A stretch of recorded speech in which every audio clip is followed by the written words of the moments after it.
Your Excellency, the Second Lady, na wananchi watukufu, amjambo. Hebu tusalimiane hii namna hii. Asante. Your Excellency, the Second Lady, karibu Kisii, jisikie nyumbani.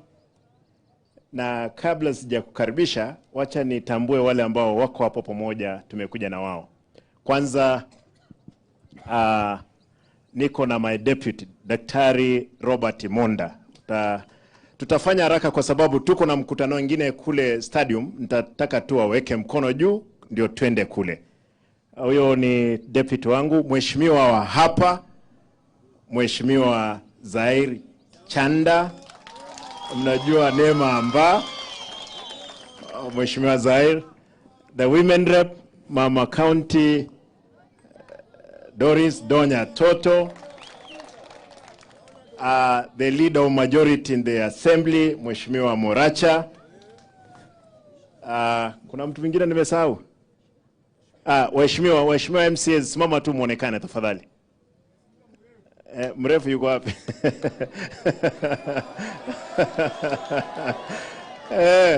Huyo mheshimiwa mrefu anajulikana. Asante.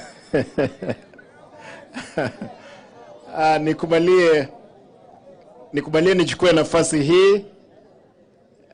Mheshimiwa Bi Daktari Rigathi, kwa kutoa shukrani zangu kubwa kwa sababu ulinipigia simu ukiniambia unakuja Kisii. Nami nilikuwa na shughuli zingine nikasema as long as you are coming to Kisii, kwa sababu wewe ni mama na una take care of the child boy, na mimi ni child what? Boy. Nikasema lazima nije kwa ghafla yako.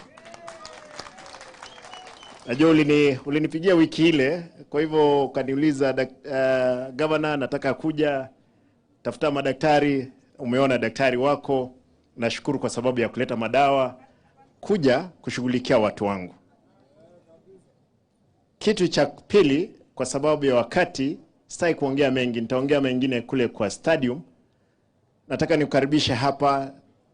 Umeongea wakati umeketi pale vile uko na hamu ya kuhakikisha kwamba jamii nao kuja, kwa sababu vijana wengi hawa watatengeneza familia na hawa watoto wataishi pamoja na sisi. Lazima tuwajibike kama serikali, na serikali kuu na serikali ya ugatuzi. Pastor ameongea hapa. Kuna pastors wengi hapa. Pastor Murwabe, the leader of your team.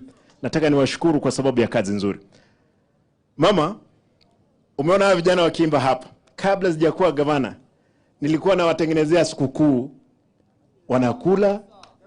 Hata wakati mwingine walikuwa wanapigwa tear gas wakikula mbuzi kwa hii street ya town. Si ni ukweli? Nami nia yangu ni kwamba ni vipi tutasaidia hawa vijana. Hawa ni watu ambao ni wa jamii yetu. Watu wa matatu, umesikia? Wameongea. Disemba nilikuwa nimewaita, ile kidogo nilikuwa nao nikawapea. Hata nikaita pia wafanyakazi wa serikali ambao walikuwa ni chiefs. Lakini walipotoka kwangu walipewa show cause letters. Eti mlienda kufanya nini kwa gavana?